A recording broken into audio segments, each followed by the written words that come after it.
The dinner bell rang through the research ship Harmony, and Dr. Kim Woo-jin made his way to the mess hall.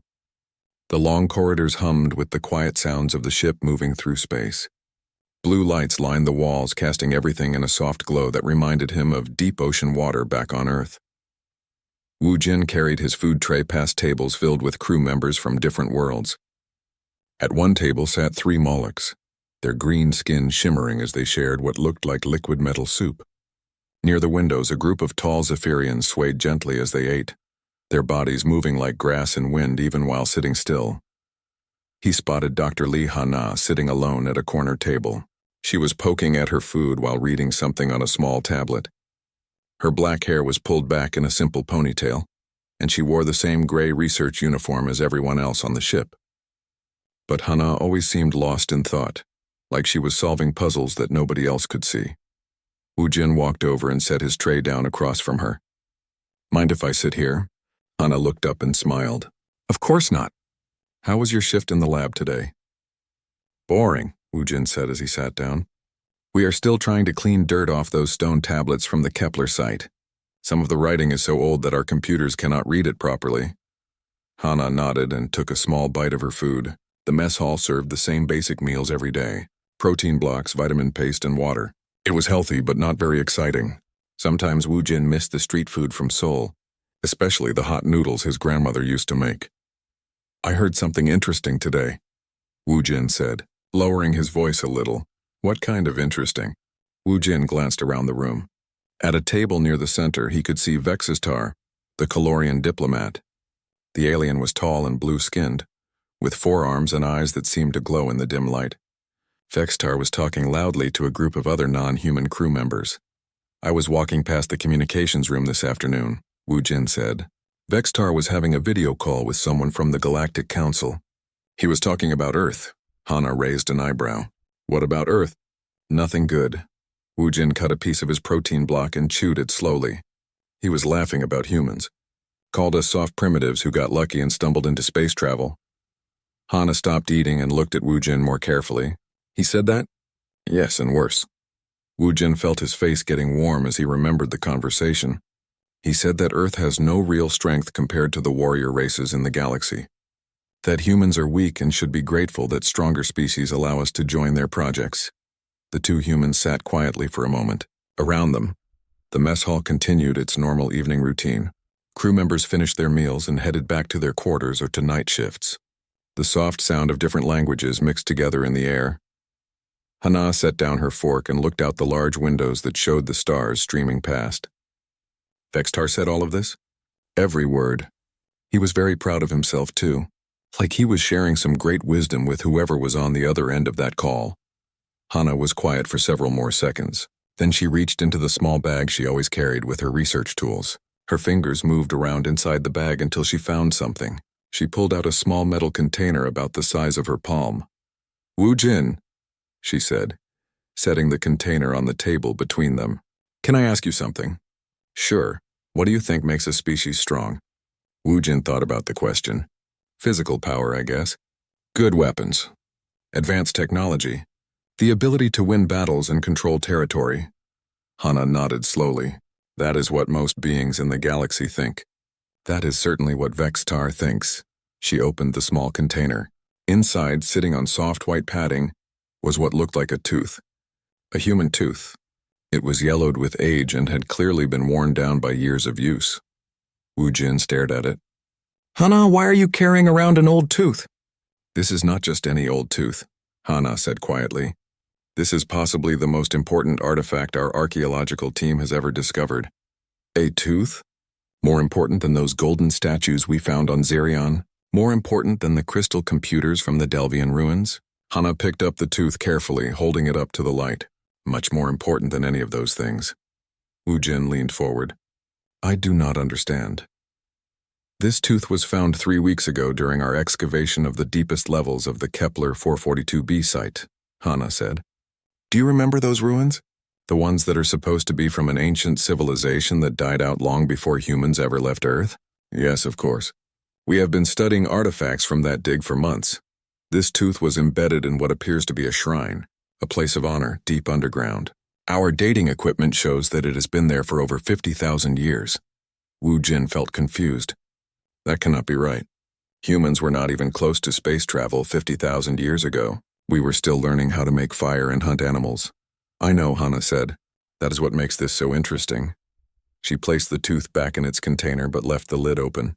Wu Jin, what would you say if I told you that this is not the only human remain we have found on alien worlds? What if I told you that similar discoveries have been made on 17 different planets across the galaxy?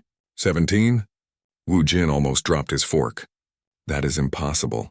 I thought so too. But our genetic analysis confirms it. These are definitely human remains, and they are all much older than human space travel. The mess hall was getting quieter as more crew members finished their meals and left. Vextar was still talking loudly at his table, but most of the other tables were now empty. The cleaning robots had started their evening routine, moving between the tables and collecting leftover food. Hana, what are you saying exactly? She closed the container and held it in her hands. I am saying that maybe Vextar and others like him do not understand what human strength really looks like. Maybe they are looking in the wrong places. What do you mean? Hana stood up from the table. Come to my laboratory tomorrow morning. I want to show you something that will change how you think about our species, something that might change how the entire galaxy thinks about humans. She picked up her tray and started to walk away. Then she stopped and turned back to Wu Jin. And Wu Jin, do not mention this conversation to anyone else yet, especially not to Vextar. Wu Jin watched her leave the mess hall, still holding the small container with the mysterious tooth. He looked over at Vextar, who was still laughing and talking about the weakness of various species. Tomorrow, Wu Jin thought, might be a very interesting day. Wu Jin arrived at Hana's laboratory early the next morning. The research section of the ship was quieter than the rest of the vessel. Most crew members were either sleeping or working in other parts of the Harmony. The hallways smelled like cleaning chemicals and recycled air. Hana's lab was larger than most personal workspaces on the ship. Tables covered with artifacts lined the walls.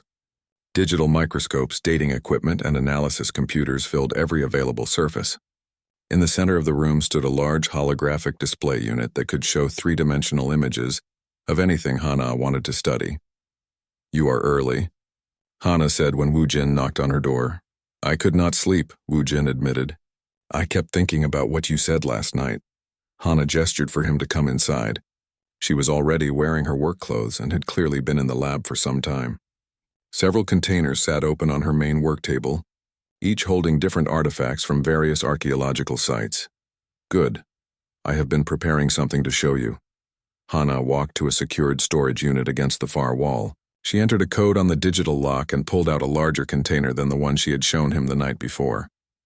Before we begin, Hana said, I need you to promise me something. What? Promise me that you will listen to everything I have to say before you decide that I am crazy. Wu Jin laughed a little. Hana, you are one of the most careful scientists I know. If you think something is important, then it probably is. Thank you. Hana set the large container on the work table and opened it. Inside were dozens of smaller containers, each labeled with numbers and letters that meant nothing to Wu Jin. She picked up one of the small containers. This is the tooth I showed you yesterday. Sample designation, K4E42D7. Found at depth of 47 meters in the Kepler ruins. Hana placed the container under her digital microscope and activated the holographic display. A huge image of the tooth appeared in the air above them. Wu Jin could see every detail of the old molar. Scratches on the surface, tiny holes where bacteria had damaged it over thousands of years.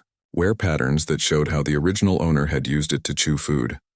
Our dating equipment uses 3 different methods to determine age, Hana explained. Carbon-14 analysis, molecular decay measurement, and crystalline structure analysis. All 3 methods give us the same result. She pointed to numbers displayed next to the tooth image. This tooth is 52,437 years old, plus or minus 200 years. That is impossible, Wu Jin said automatically. I thought so too, so I ran the test 6 more times. I also sent samples to the dating lab on Research Station Omega for independent analysis. They confirmed our results. Hana picked up another container, but that is not the most interesting part. She placed the second container under the microscope.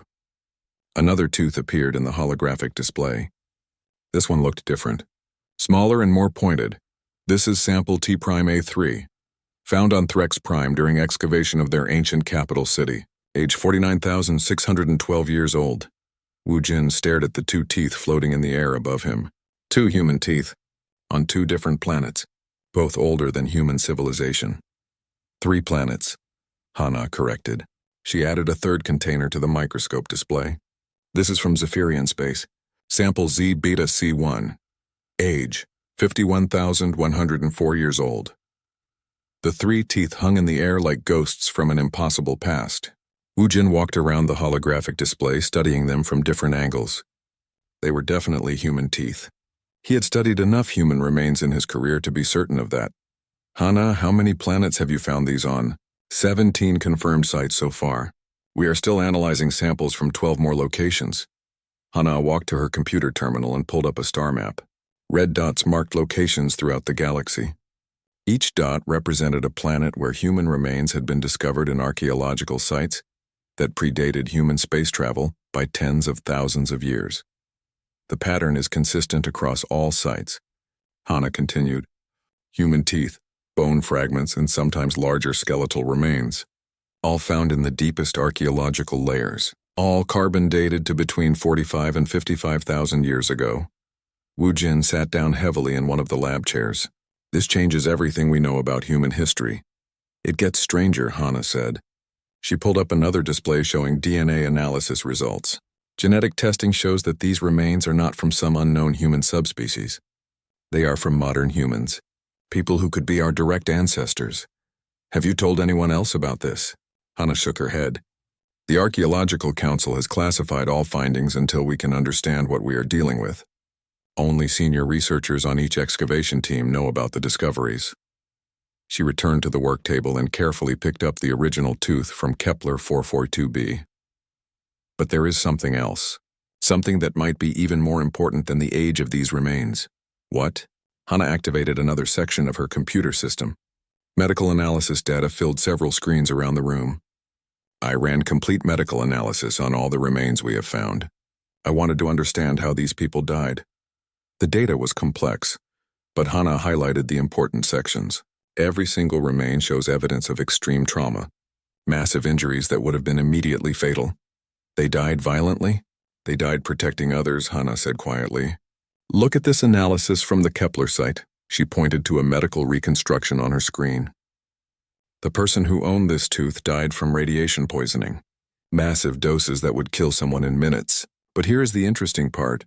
Hana pulled up environmental data from the Kepler excavation. The area where we found the tooth shows evidence of an ancient radiation leak. Some kind of reactor malfunction that would have killed everyone in the area.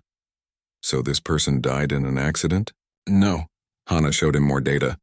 The tooth was found in a sealed chamber deep underground. A place that would have been safe from the radiation, but the chamber was connected to the reactor area by a narrow tunnel. Wu Jin began to understand. Someone went into the radiation zone and then came back to the safe area. Someone went into the radiation zone, fixed whatever was wrong, and then died from the exposure after making it back to safety. The evidence suggests that this person saved hundreds of lives by preventing a complete reactor meltdown. Hana picked up samples from other sites. Similar patterns at every location. People who died saving others.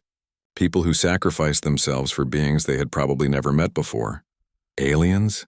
The archaeological evidence is clear. These were all alien settlements. The humans died protecting alien civilians during disasters or attacks.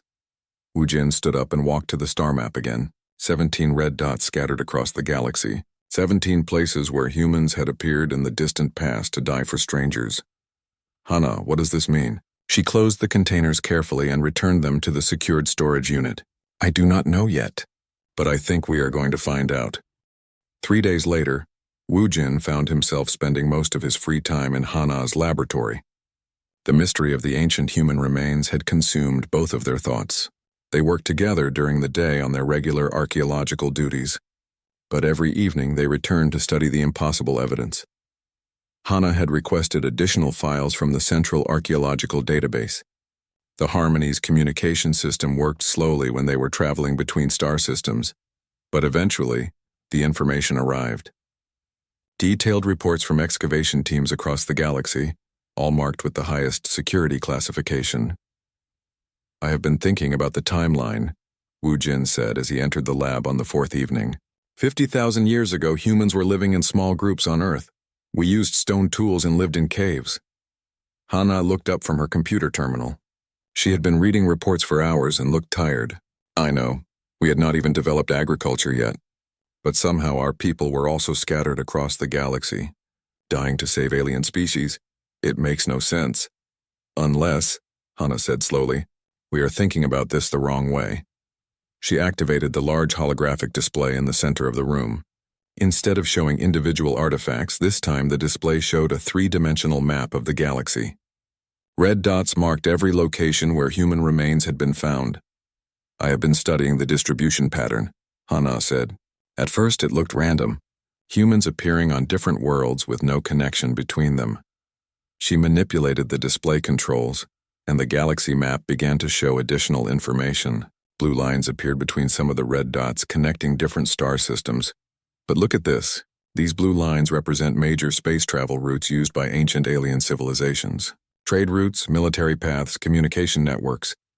Wu Jin studied the display carefully. Many of the red dots were located along the blue lines, marking important intersections in the ancient transportation grid. The humans appeared at strategic locations, Wu Jin realized. Exactly. But not just strategic. Look at the timing. Hana pulled up a timeline display alongside the galaxy map. I cross-referenced our dating results with known historical events from alien archives. The timeline showed a series of red markers indicating when the human remains were dated. Next to each marker, Hana had added information about what was happening to local alien populations at the same time. Kepler 442b, major reactor accident that could have poisoned the entire planet. Human remains dated to exactly the same time period. Threx Prime, invasion by an unknown enemy force. The Threxians were almost wiped out, but somehow their capital city was evacuated successfully. Human remains found in the evacuation tunnels. Zolaran Beta, plague outbreak that killed 90% of the population. Human remains found in the ruins of emergency medical facilities. Wu Jin felt a chill as he read through the timeline. Every single human death corresponded to a major disaster or crisis affecting the local alien population. They were not just dying randomly, he said. They were dying at exactly the moments when alien species needed help the most. Hana nodded and pulled up more detailed reports. I requested additional analysis from the medical teams. They were able to reconstruct more details about how these people died. New displays showed medical reconstructions of the ancient human remains. The images were disturbing but scientifically fascinating. Subject K442D died from radiation exposure after spending approximately 4 hours inside a damaged reactor core. Analysis of bone damage suggests the subject was working to repair critical systems. Subject T'(A) died from massive trauma consistent with cave-in or structural collapse. Found in a tunnel system used to evacuate civilian populations. Evidence suggests the subject stayed behind to support collapsing tunnel walls while others escaped. Subject Z-beta-C died from exposure to biological agents. Medical analysis shows the subject had been treating plague victims for several days before succumbing to the disease. They were heroes, Wu Jin said quietly. All of them, Hana confirmed. Every single human remain we have found shows the same pattern. People who sacrificed their lives to save others. She closed the medical displays and returned to the galaxy map. But here is what really bothers me. How did they know where to go? What do you mean? Think about it. These disasters happened on different planets in different star systems, spread across thousands of years. How did humans from Earth know that aliens on Threx Prime needed help? How did they know about reactor accidents on planets they had never heard of? Wu Jin stared at the red dots scattered across the galaxy. The pattern was too precise to be coincidence. Someone was sending them. Or something was sending them, Hana said. But what? And how? She pulled up another set of files. I have been reading historical records from species that survived these ancient disasters. Most of them have legends or stories about their salvation. The displays showed translations of ancient alien texts, stone carvings, metal tablets, and digital records from dozens of different species. The Calorians call them silent guardians. Their historical records describe pale-skinned beings who appeared during the Silicon Swarm invasion. These beings taught the Calorians advanced medical techniques and then died, fighting the invaders. The Threxians have cave paintings of Sky, walkers who led their people to safety during the Great Catastrophe, human-like figures with strange symbols on their clothing. The Zollarans have written records of healing strangers who appeared during their plague years, beings who worked tirelessly to treat the sick, even though they knew the disease would eventually kill them too.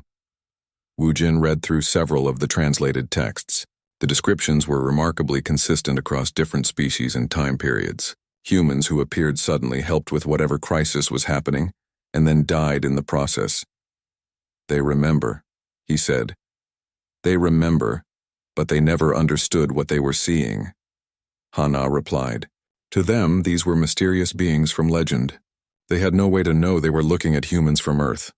She added more files to the display. I have found similar stories in the archives of 18 different species, all describing human-like beings who appeared during times of crisis and died helping others. 18 species? So far, and I am still searching. Hana looked tired, but her eyes were bright with excitement. Wu Jin, I think we are looking at the most important discovery in galactic history. What do we do with this information? Hana was quiet for several minutes. She stared at the galaxy map with its scattered red dots, each representing a human who had died tens of thousands of years in the past to save beings they had never met. I think, she said finally, we need to understand what this means for humanity's place in the galaxy. What do you mean? Vextar called humans soft primitives. He said we stumbled into space travel and have no real strength. But what if he is completely wrong? Hana manipulated the display controls, zooming in on individual star systems where human remains had been found. What if humans have been the galaxy's protectors for 50,000 years? What if our greatest strength is not our weapons or our technology, but our willingness to die for complete strangers? Wu Jin thought about the implications. If this is true, then everything the galaxy believes about human weakness is backwards. Exactly. And maybe it is time for species like the Calorians to learn the truth about what human strength really looks like. Hana saved her work and began shutting down the laboratory systems. Tomorrow I want to run one more analysis. I want to see if we can determine how these humans traveled across the galaxy. Do you think we will find an answer?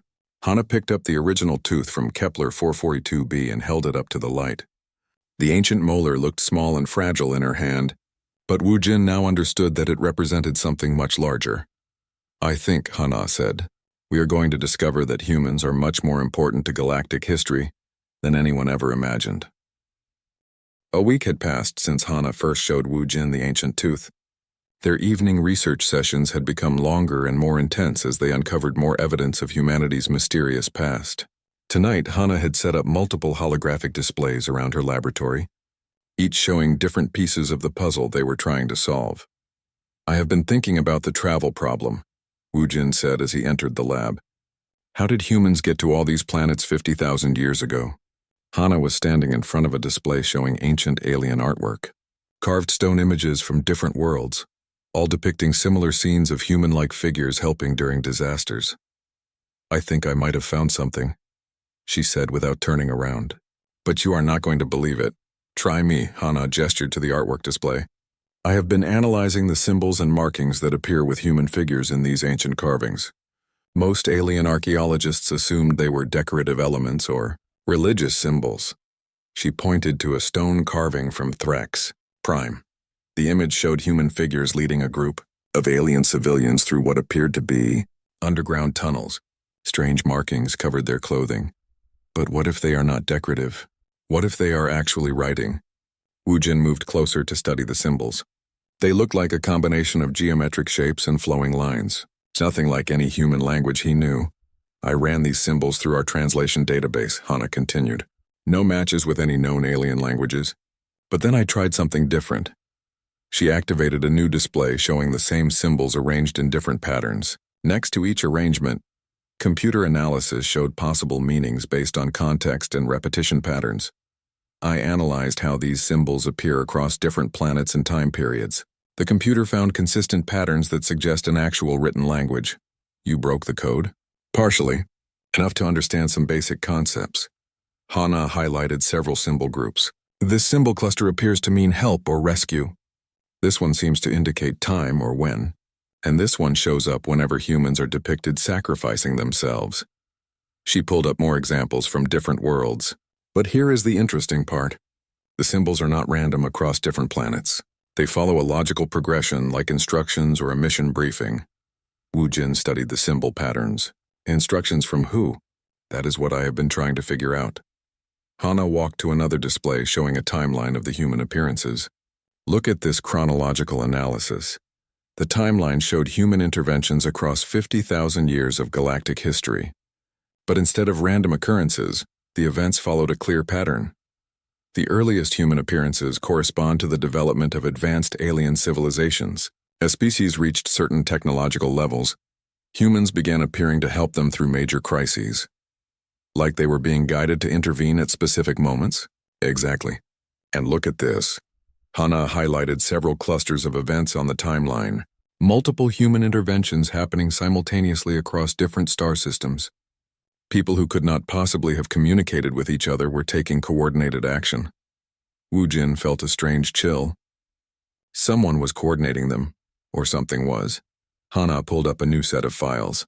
I requested access to the restricted archives on Kepler Station. Files that most researchers never get to see. What kind of files? Records of unexplained phenomena.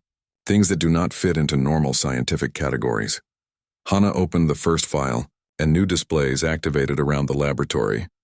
Energy signatures detected at archaeological sites where human remains were found. Strange readings that our instruments cannot properly identify. The displays showed sensor data from various excavation sites. Unusual electromagnetic patterns, gravitational anomalies, and temporal distortions that appeared wherever ancient human remains were discovered. The energy signatures are consistent across all sites, Hana explained. Whatever brought these humans to alien worlds left traces that our equipment can detect 50,000 years later. Wu Jin read through the technical analysis. The energy patterns were unlike anything produced by known technology, either human or alien. Hana, what are you suggesting? She was quiet for several minutes studying the data displays. When she finally spoke, her voice was careful and precise. I am suggesting that humanity has been part of something much larger than we understand, some kind of system or network that has been operating across galactic history. A network that sends humans through space and time to die for aliens. A network that sends humans to save entire species from extinction, Hana corrected. Look at the results. She pulled up survival statistics for the alien species that had received human help. Every single species that was saved by human intervention went on to become major galactic civilizations. The Colorians, the Threxians, the Zolorans, all of them. And the species that did not receive help? Hana showed him extinction records from the same time periods. 43 known species went extinct during the same historical period. Species that faced similar crises but had no mysterious helpers appearing to save them. The pattern was clear and disturbing. Human intervention seemed to be the deciding factor between survival and extinction for developing alien species. We are looking at directed evolution on a galactic scale, Wu Jin realized. That is my conclusion too. Hana sat down at her main computer terminal and pulled up her research summary. Someone or something has been using humans to shape the development of intelligent life throughout the galaxy. But why humans? Hana smiled sadly. I think I know the answer to that too. She activated one final display showing psychological and behavioral analysis of the human remains.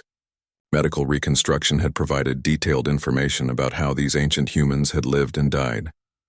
Every human we have found shows evidence of extreme stress resistance, the ability to function normally under conditions that would paralyze most beings. They worked for hours in lethal radiation. They continued treating plague victims even while dying from the disease themselves. They held up collapsing tunnels until their bones were crushed. They were mentally tough. More than tough. They were psychologically incapable of abandoning people who needed help, even when helping meant certain death. Hana pulled up comparative analysis with other known species. Most intelligent beings have strong self-preservation instincts. When faced with deadly danger, they retreat to save themselves. It is logical and healthy behavior. But not humans. Humans have self-preservation instincts too, but they can override them when others are in danger. We can choose to die for complete strangers, even when we know our deaths will not benefit us personally. Wu Jin thought about this. He knew Hana was right. Humans did have an unusual willingness to sacrifice themselves for others. He had seen it throughout human history on Earth. So whoever is running this network chose humans because we are willing to die for people we do not know. I think they chose humans because we are psychologically incapable of not helping when we see others in danger, Hana said. It makes us perfect rescue agents. She stood up and walked to the secured storage unit where she kept the ancient tooth. But there is one more thing. Something that might be the most important discovery of all. What? Hana pulled out the container with the original tooth from Kepler 442b. She held it carefully, looking at it through the clear lid. I ran DNA analysis on all the human remains we have found. I wanted to see if they were from some special group or bloodline. And they are not special at all. The genetic analysis shows that these humans represent a perfect cross-section of Earth's human population. Men and women from every continent, every ethnic group, every social background. Wu Jin felt his understanding shift again. Random people. Completely random. Which means that whatever is selecting humans for these missions is not choosing heroes or volunteers. It is choosing ordinary people and turning them into heroes. Hana placed the container back in the storage unit and locked it carefully.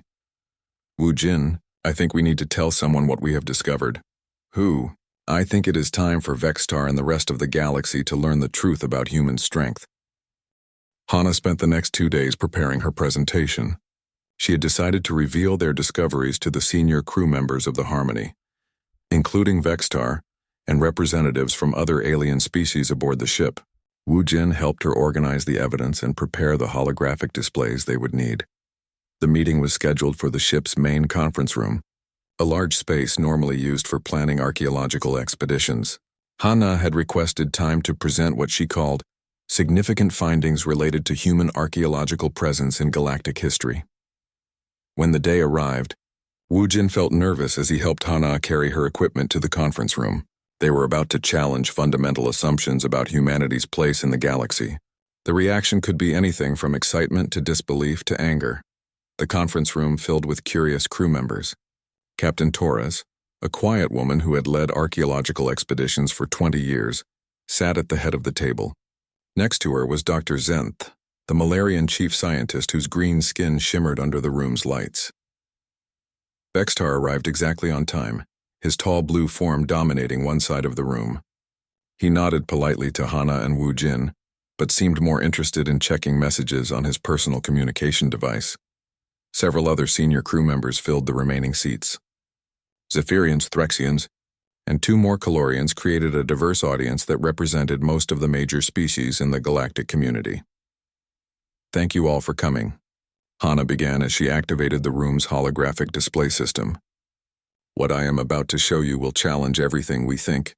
We know about human history and humanity's role in galactic civilization. The first display showed the galaxy map with red dots marking locations where human remains had been discovered.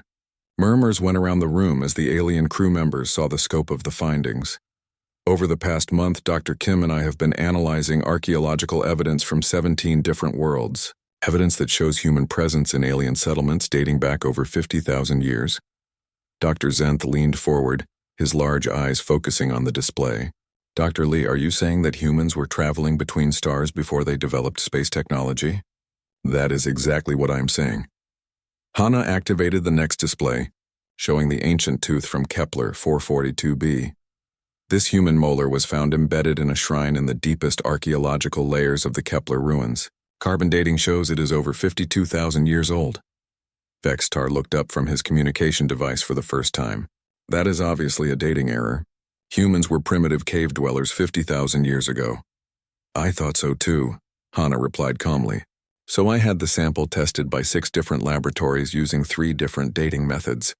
All confirmed the same result. She showed additional samples from other worlds.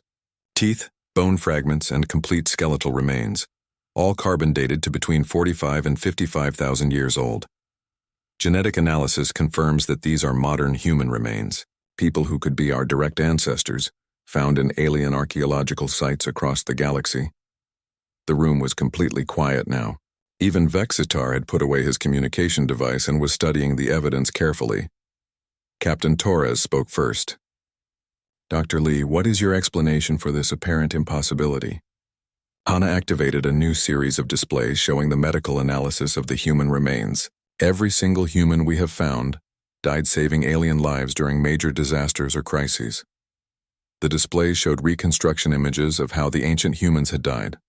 Radiation poisoning from reactor accidents, crushing injuries from structural collapses, disease exposure from treating plague victims. In every case, the evidence showed humans who had sacrificed themselves to help others.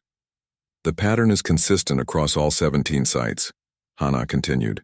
Humans appearing during the darkest moments in alien history and dying to ensure that others survived. Dr. Zenth's skin began to change color, shifting from green to a pale blue that Wu Jin knew indicated deep thought or concern among Molarians. Dr. Lee, are you suggesting that humans have been some kind of galactic rescue service for 50,000 years? I am suggesting that humans have been the galaxy's guardians, whether we knew it or not. Hana activated the timeline display showing when human interventions had occurred and what alien species had been saved. Next to each intervention, she showed what had happened to those species afterward. Every alien civilization that received human help during their ancient crises went on to become major galactic powers. The species represented in this room right now all have historical records of mysterious helpers appearing during their darkest hours. Vextar stood up abruptly. That is ridiculous. The Calorian people achieved greatness through our own strength and intelligence, did you? Hana asked quietly. She activated a display showing ancient Calorian historical records. Your own archives describe the Silicon Swarm invasion that nearly destroyed your homeworld. They also describe the silent guardians who taught your people advanced medical techniques and died fighting the invaders. The display showed translated text from Calorian stone tablets, descriptions of pale-skinned beings who appeared during the invasion and helped coordinate the planetary defense. We found human remains in the ruins of your ancient capital city. Hana continued. 3 skeletons in what appears to be a medical facility. All 3 died from injuries consistent with fighting the Silicon Swarm. Vextar sat down slowly, his forearms folding across his chest. His glowing eyes dimmed as he processed this information. The Threxians have similar records, Hana said, addressing the 2 Threxian crew members. Cave paintings of Skywalkers who led your people to safety during the Great Catastrophe. She showed images of ancient cave art from Threx Prime. Human figures guiding groups of aliens through underground tunnels while some kind of disaster destroyed the surface. We found human remains in those same tunnels, people who died holding up collapsing walls so others could escape. One of the Threxians, an elderly archaeologist named Kethmore, spoke in a whisper. The Skywalker legends are the foundation of our civilization. They taught us that the strong must protect the weak. They were humans, Hana said simply. Humans who traveled somehow across space and time to die for your ancestors. She continued through the evidence, connecting each species in the room to ancient legends of mysterious helpers. In every case, human remains had been found at the sites described in the legends. But how is this possible? Captain Torres asked. How could humans travel to these places 50,000 years ago? We do not know the mechanism, Hana admitted. We have found energy signatures at the archaeological sites that suggest some kind of advanced transportation technology, but we cannot identify what produced those signatures. She activated displays showing the strange energy readings detected at excavation sites, electromagnetic anomalies and temporal distortions that appeared wherever ancient human remains were discovered. What we do know is that this has been happening consistently throughout galactic history, humans appearing whenever developing species faced extinction-level threats. Dr. Zenth's skin had turned completely blue by now. Dr. Lee, are you saying that human evolution has been guided by some external force? I am saying that humanity appears to have been selected for a specific role in galactic history. We are the species that other species can count on when everything goes wrong. Vextar had been quiet for several minutes, but now he stood up again. This time his voice was different, less arrogant and more thoughtful. Dr. Lee, if what you are saying is true, then humans are not weak primitives who stumbled into space travel. No, Hana said. We are the species that has been saving the galaxy for 50,000 years. One sacrifice at a time. She picked up the original container with the tooth from Kepler 442b and held it, where everyone could see it. This tooth belonged to someone who died preventing a reactor meltdown that would have poisoned an entire planet. someone who had probably never seen an alien before that day, but who chose to die rather than let millions of innocent beings suffer. The room was completely silent. Every alien crew member was staring at the small container that held such enormous implications. "That," Hana said quietly, "is what human strength really looks like." Wu Jin watched the faces around the room. He could see understanding beginning to dawn on each of them. The implications of Hana's discoveries were reshaping how they thought about humanity's place in the galaxy. So when humans finally developed space travel and joined the galactic community, Captain Torres said slowly, "We were not newcomers. We were coming home." Hana nodded. "We were returning to a role we have been playing for millennia, whether we knew it or not." Vextar looked directly at Hana for the first time since the presentation had begun. "Dr. Lee, I owe you and all humans an apology. I have been very wrong about your species." "We all have been wrong," Dr. Zenth added, his skin slowly returning to its normal green color. "The question now is what we do with this knowledge." The conference room remained quiet for several long minutes after Hana finished her presentation. The weight of her discoveries seemed to hang in the air like a heavy blanket. Wu Jin watched as each crew member processed the implications of what they had just learned. Captain Torres was the first to break the silence. "Dr. Lee, these findings will need to be reported to the Galactic Archaeological Council immediately. This changes our understanding of galactic history completely." "I agree," Hana said, "but I wanted to share the discovery with this crew first. You represent many of the species that were saved by ancient human intervention." Vextar stood up slowly, his tall form casting shadows across the holographic displays. For the first time since Wu Jin had known him, the proud Kalorian diplomat looked humble. "Dr. Lee, Dr. Kim, I must ask for your forgiveness," Vextar said formally. "I have spent years dismissing humans as weak newcomers to galactic civilization. I have been completely wrong." He gestured toward the displays showing ancient Kalorian records. "My own ancestors wrote about the silent guardians who saved our world during the Silicon Swarm invasion. I studied those texts as a child, but I never imagined they were describing humans." "Your reaction is understandable," Hana replied. "Nobody could have known the truth without this archaeological evidence." Dr. Zenth's green skin was still shifting between different shades as his emotions fluctuated. "Dr. Lee, may I ask you something?" "Of course. Do you believe this pattern is continuing? Are humans still being sent to help species in crisis?" Hana exchanged a look with Wu Jin. They had discussed this possibility many times during their research, but neither had wanted to voice their suspicions. "We have found no evidence of human interventions in recent centuries," Hana said carefully, "but that could simply mean that no major extinction-level crises have occurred recently. Or," Wu Jin added, "it could mean that modern humans have forgotten how to respond to the calling. Whatever it is." Kethmore, the elderly Threxian archaeologist, spoke in his whispered voice. "Perhaps modern humans do not need to be sent anywhere. Perhaps you are already where you need to be." "What do you mean?" Captain Torres asked. Kethmore gestured around the conference room. "Look around you.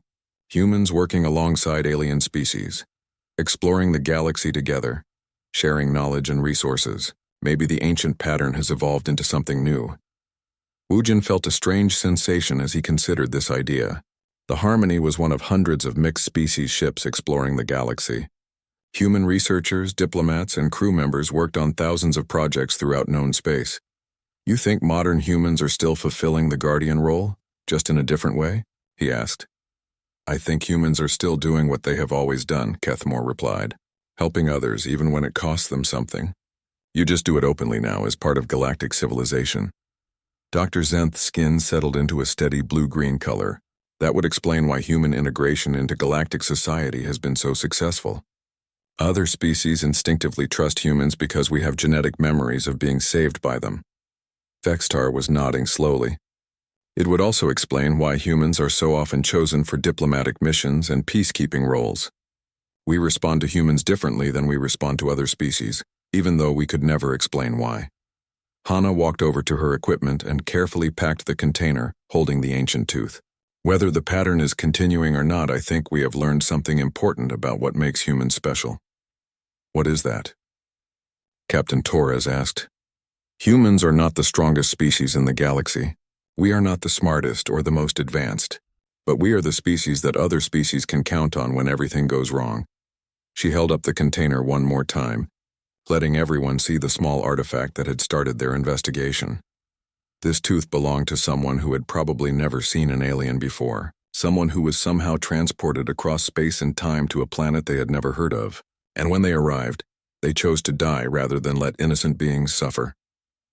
That choice, Wu Jin added, seems to be the defining characteristic of our species. Humans can choose to sacrifice themselves for complete strangers. Vexitar walked over to where Hana stood. The tall Kalorian looked down at the container holding the ancient human tooth. "May I?" he asked quietly. Hana handed him the container. Vexitar held it carefully in his 4 hands, studying the simple artifact that represented 50,000 years of hidden human heroism. "My people have a saying," Vexitar said. "True strength is not measured by what you can destroy, but by what you are willing to protect." He handed the container back to Hana. "I understand, now that humans have been demonstrating true strength for longer than any of us imagined." Dr. Zenth stood up from his seat. "Dr. Lee, when you publish these findings, I would like to add a statement from the Malarian archives. We have legends too, stories of soft warriors who appeared during our Great Plague centuries ago."